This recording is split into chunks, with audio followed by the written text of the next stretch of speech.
Welcome to VLGA Connect. My name is Catherine Arndt and I'm the Chief of the VLGA Connect studio. I hope you enjoy today's Connect episode brought to you by the VLGA, the national broadcaster on all things local government.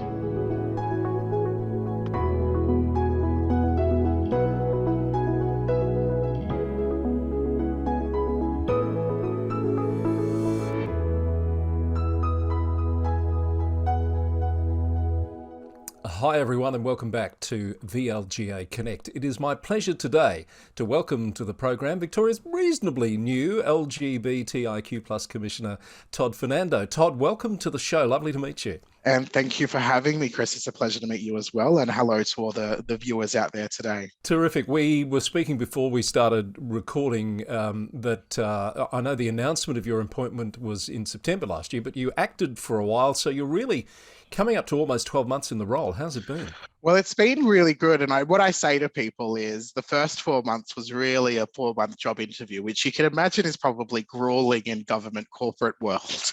But it has been absolutely a pleasure. It's quickly becoming quite an honor. And I think the title and the gravitas of the position has kind of died down for me a little bit, but right. You know, it's still exciting sometimes when I'm walking down Coles or Woolies aisles and a little queer person's like, "Oh, I know you," and I'm like, "Oh, that's so cute." But at the same time, the exposure of the breadth and depth of need for our communities has been really eye-opening. So what you're saying is the novelty's worn off and it's down to work. Yes, they're paying me money to do some things, and I've got to do those things.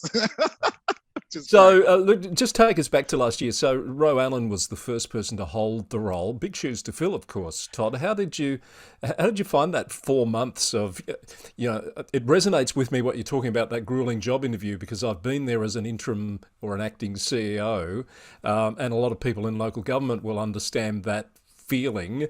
What was your approach to that period? Yeah, look, it was very interesting, and I tell the story that. I like to tell the story of how, because often people will say, "Oh, how did you land this position? Why was you the one that were able to take over in terms of just even acting?" And what's really funny is when I met Ro 6 or 7 years ago when they first started in the position, I had said to them, when you finish, I'll take over. Thank you very much. And that was cheeky of me to say that, but it was over 6 years that I then continued to work closely with Ro and the team and really kind of connect some of the dots and Ro had called me around this time, actually, 12 months ago. And I was just finishing my PhD, and they had called me at 7:30 in the morning or something like that, ridiculous, which is very Ro. But they called me, they're like, "What are you doing for the next few months?" And I'm like, "What do you need me to do?" And, they revealed the plan.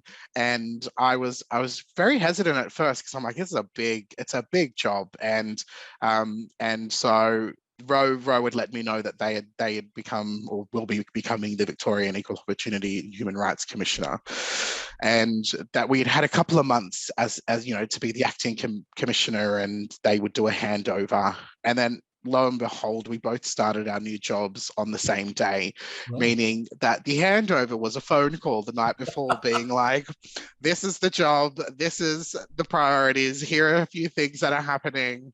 And so day one just hit the ground running.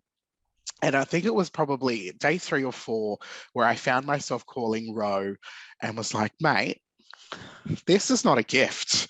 This is," and so the exposure of it all, and obviously we have a great Minister of Equality with Martin Foley, and that has been a huge strength and help, because he and I were able to kind of figure out, well, where are the areas that we need to fulfill over the next few months in this, but what's the long-term vision of the role and of the work in community. And while Ro has built alongside with the Minister an incredible infrastructure for our communities in Melbourne, there were some teething issues when it came to a few sort of cultural safety elements of it, and which is where my bread and butter is. So I was able to come in and fill some of those gaps. So it was grueling, but we're here now. That long job announcement, sitting on it, and not being able to even tell the team that I'd gotten the job up until the announcement, which was great. I want to come back to your background in just a second, which you just alluded to, but I did want to ask you, was the plan all along to change the name of the commissioner role, or did that evolve over the time? It evolves over time. Every couple of years, we have this running joke that every couple of years we'll add another letter to it, and we're not yet there on, I think, adding any extra letters or thinking about making the name change. But there are some inklings around what does it mean to be the LGBTIQ plus communities commissioner, in that our communities and our recognition from within government that these communities are so diverse, and the intersectionalities of these communities is really much broader than just the sexuality nature of it or the gendered nature of it. And so, things might happen in the future, but for now, it'll stay the same as communities. But I want to touch on that important aspect of communities, because we're not a community, we are communities. And that's a reminder for me and a signal for others to remember that we're not a homogenous group. And there are days where I'm talking with older white gay men who have certain challenges versus Pacific Island groups who are emerging in our communities, and those are very different conversations, and being able to have to jump from one to the other is Yeah. keeps me on my toes. So just for those who don't know, when Roe was first appointed, it was known as the Commissioner for Gender and Sexuality. It's now become the LGBTIQ plus Communities Commission for the reasons that make sense that you've just explained. But there's a few firsts in there, aren't they? First state to have a commissioner of this type. You're the first openly queer and Aboriginal commissioner. How important are those trailblazing things to lay claim to in the Look, Yeah, it's really the imposter syndrome is real in one sense, and the other sense it's the audacity that I think that I have to be able to do this is really great. But look, it was challenging at first, if I can be completely honest. It was, am I the right person for this? And even throughout the acting, when I was acting in the position and putting forth my application, there was a point where I was like, I don't think I'm going to apply for it. I don't think I'm going to go for the actual gig, just because it was the weight of everything just came crashing down, and being the first openly gay Aboriginal commissioner, the first Aboriginal person to hold a commission title that's not an Aboriginal commission, so first in mainstream, one of the youngest commissioners in Australian history. I'm only 33,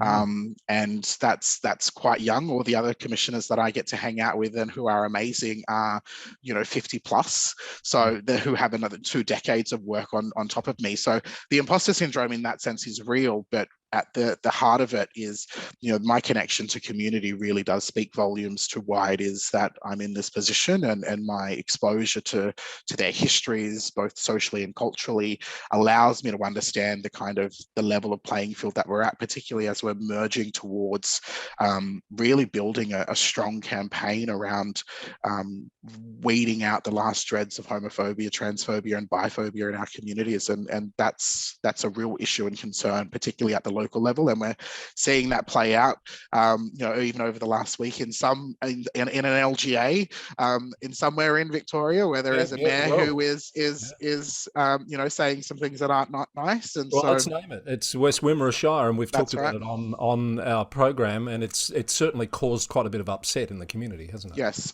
it is. One of the things about this job is the personal cost that comes at it, and to have to take phone calls and call people in community who are so affected by that, who see the progress that we're making, but have to be the ones that bear the brunt of setbacks and those barriers, particularly at the coalface, and particularly with this mayor whose ideas are so outdated,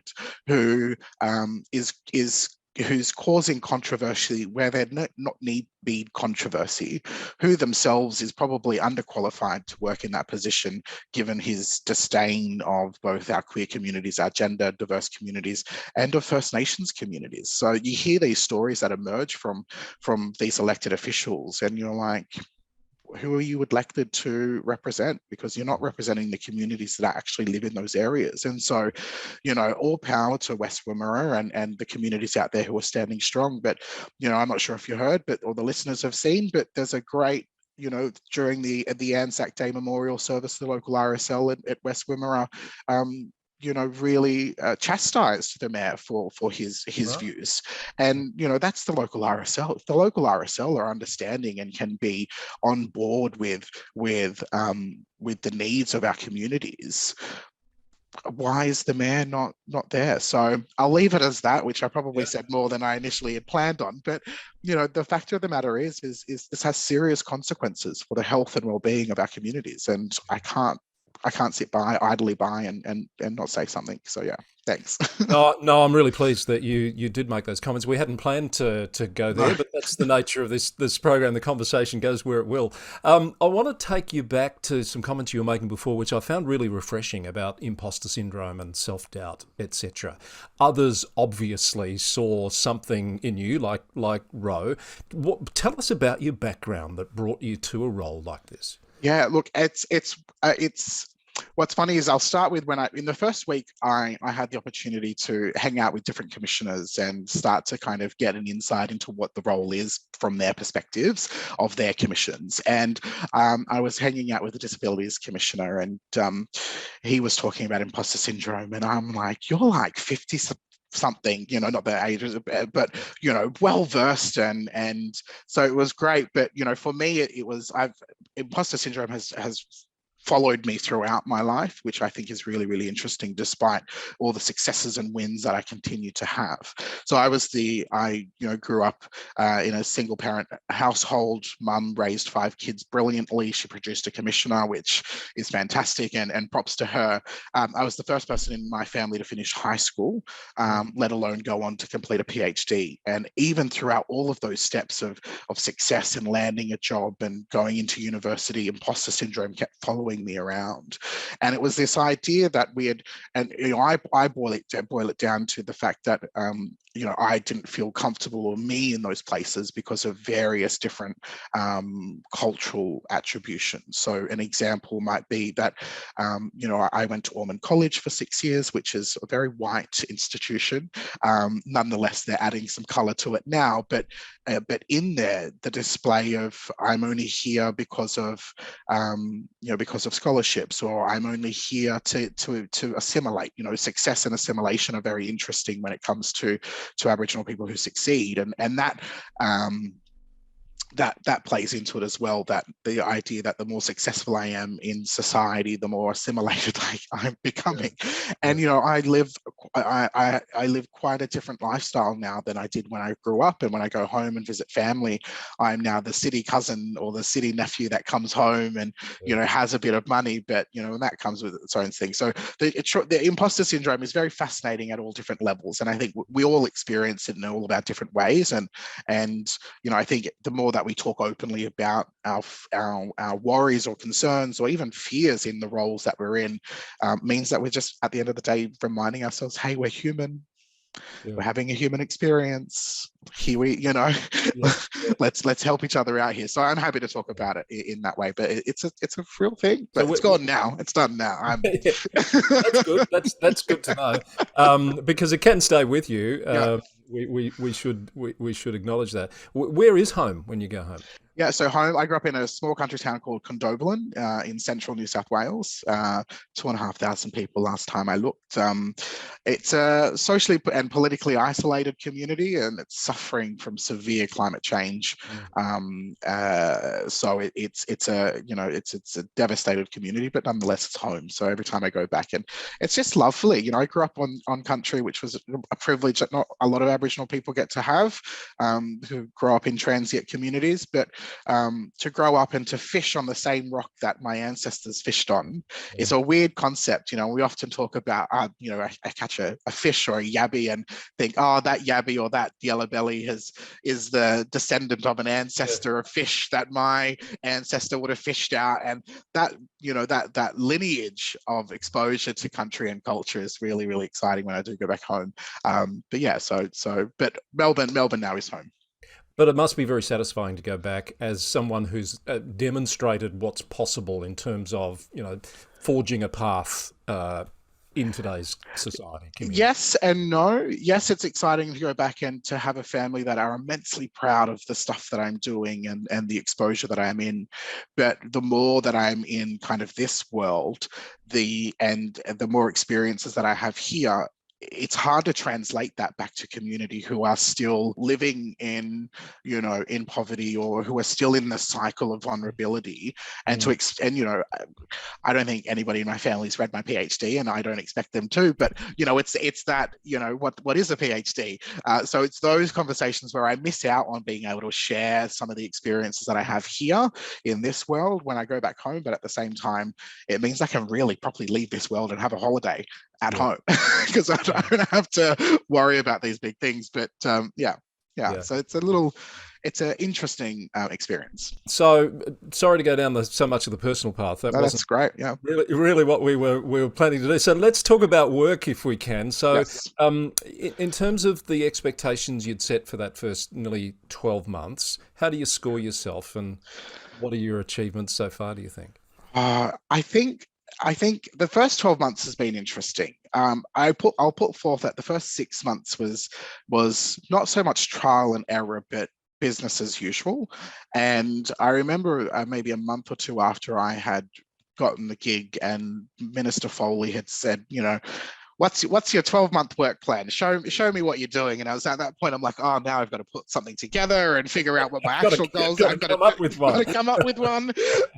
And so I sat down, and it was the first time I was really able to impart and see the vision of the role and where it needs to go. And a lot of that was attending to communities that historically we never attended to. So an example is the Pacific X community, which is the Pacific Island LGBTIQ plus community. I've done a lot of work with the refugee and migrant community, and it's about really giving exposure to an area of need that is beyond the white gay man. White gay men are an important feature in our communities, but they're not the only group. And so really building that out. The other passion and love of mine, and probably the one where I would score high on, is my engagement with regional and rural communities. I think what we've built in Melbourne in terms of infrastructure is incredible.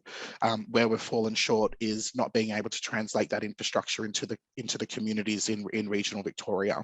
And part of my big remit in the first 12 months is to really engage on the ground what is the vision of local community, and my ability to then connect with. So my next big venture is connecting with all the LGAs. I'll be at the CEOs Forum next week, and following that, I'll meet with every single LGA and council across Victoria to get an understanding of what their vision of equality looks like in their communities. Because for me, this top-down blanket fits all approach is not something that I ever have liked. And so I really want to build and co-create and co-design with communities what equality and pride looks like in Sale, or in Albury-Wodonga, or in Mildura, because we know that those areas are so diverse and different that the same policy structure just should not be set up. So that's what I'm really excited about in being able to embed now, because I've got a vision and a sense of it all. But report card, B+. I've got a feeling you're a hard marker. I was going to ask you about engagement with local government. Where's West Wimmera sit on that list of priorities for places you want to get to? Look, they've jumped up the priority list a little bit just in the last little bit. But it's West Wimmera, and this is the unfortunate part, is yes, they have a visible mayor who is so against pride and equality, but other communities and other areas face similar barriers, though not as overt as the West Wimmera mayor, unfortunately. So for me, it's about rebuilding, the communities of practices, and to engage with community and really give power back to community members, to give them the tools and the strategies of working with local government.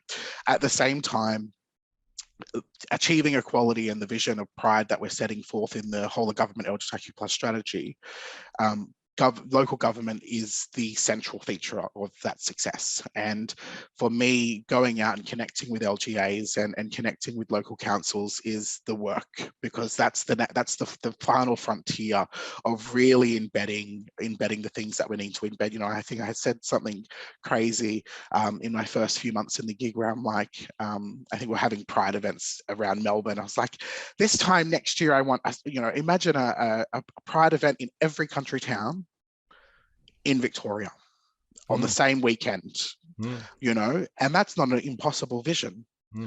But, it's nonetheless, we've got to there's so many steps to get into place for us to get to that level where we can have a pride event, a pride weekend in every town where everybody feels safe. Because I made the move, and just to get a little bit personal again, I made the move from the country to the city to go to uni. But I also did that because I wanted to explore and connect with my sexuality in a much more nuanced way than I could in a country town. And we're seeing that same transition happen with young people or older people who transition, who have to then leave their country town, the home that they belong to and love, and the countries that they are connected to go into the city to find other communities or to go to health services or other types of organizations. And so that move that queer people and gender diverse people do is something that still remains. And I want to try and break that down and say, no, your community is home and you belong there, you connect there, you don't have, you shouldn't have to leave. And that's not me saying that we need a drag queen at the pub every Friday night, but that means that the visibility of a local checkout person being able to feel comfortable being themselves is great. And I'll tell this little story quickly. I was in Hamilton recently, and in Hamilton at the Woolies, there was this non-binary person. Maybe they were transitioning. I had no idea. They were just, a checkout person, and they were wearing. I could see that they were wearing a binder, which in the transgender world, is to minimum chest compression, and they were clearly wanting to identify and express their masculinity a little bit more. And as they were checking my groceries out, before I left after I paid, I was like, "Oh, see you, bro." And I walked out, and I turned around before I left, and he was just grinning from ear to ear, that somebody got his pronoun right, that somebody recognized what, his expression. And I didn't have to do that, but I knew that I did because I'd seen it. And it's those little things that if we can teach people how to do that, how to recognize it, rather than be like, what is that binder? But you affirm it and just be like, thanks, bro. See ya. And that I don't know, that for him, he could have had the best day of his life then, because he brought himself to work and somebody recognized that and was able to affirm it. And so that's the work that I want to do at the local level, particularly with councils. Great story. Good note to end on. Let me say I can see why you're in this role.